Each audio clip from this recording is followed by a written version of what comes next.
आज जो हम लोगों ने जो बैठक जो प्रेस कॉन्फ्रेंस बुलाया है उसका मेन तात्पर्य यही है कि जो विपक्ष की जो राजनीति करने की जो शैली रही है, लटकाना, अटकाना, भटकाना, इसके बाद अगर कुछ बचता है तो जातीय उन्माद को फैलाना, उस चीज़ से बिहार को बचाकर जो माननीय नीतीश कुमार जी ने अपने नेतृत्व में एक रथ पे बैठाकर, अर्जुन को रथ पे बैठा के कृष्ण के दिशा दिखाकर जो बिहार को बचाया, इसका एक प्रमाण आपको दिया जा सकता है केंद्र सरकार का कि केंद्र सरकार ने कुछ दिन पहले अपने पिछले कार्यकाल में 10% एक EWS आरक्षण लाया गया था। उस आरक्षण में भी केंद्र सरकार जो लेकर आई थी तो किसी के बीच में न मतभेद हुआ न किसी में मनभेद हुआ, ये एक जानने वाली बात है।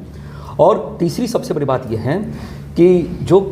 पूर्व की सरकार ने यानी 2010 की अगर हम बात करें तो उस समय जो हमारे स्वर्गीय प्रधानमंत्री मनमोहन सिंह जी जो थे, उनके शासनकाल में जब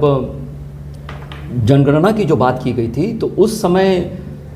केंद्र में गृह मंत्री पी चिदम्बरम जी, आप लोग को ध्यान में होगा, उन्होंने विरोध किया था, जनगणना में जाति की गणना को विरोध किया था। जैसा कि माननीय प्रवेश जी ने भी इस बात को बताया कि वो विपक्ष क्या कर रहा है, ठीक उसी तरह उन्होंने एक सर्वे जरूर करवाया जिसका नाम है SECC, जिसमें लगभग 4,893 करोड़ रुपए खर्च हुए और उसका रिजल्ट जो देखा जाए उसमें खामियां आई, 8 करोड़ 19 लाख खामियां आई। इसका तात्पर्य यह है कि जो हज़ारों करोड़ रुपए जो देश का जो दिया गया वो हमारा बर्बाद हो गया। जैसा कि हम सब जानते हैं कि 1931 से 31 तक जाति जनगणना हुआ करती थी। उसके बाद 41 में जब जनगणना के साथ उस रिपोर्ट को जमा करने की जब बात आई तो उस समय किसी कारणवश जमा नहीं किया गया, लेकिन 51 से 2011 तक जो बातें लिखी जाती थी और बताई जाती थी जनगणना को लेकर, उसमें लगभग आपको जानकर आश्चर्य होगा कि SC ST का ही डाटा दिया जाता था और OBC अन्य पिछड़ा वर्ग का डाटा कभी नहीं दिया जाता था। ऐसा इसलिए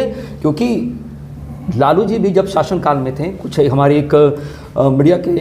RJD के साथी एक तर्क कर रहे थे कि कान पकड़कर हमने करवाया, तो उसका तात्पर्य यही था कि मोदी है तो मुमकिन है, उन्होंने तो किया लेकिन उनकी सफलता नहीं पाई, जिसकी त्रुटि हम लोगों ने देखा है।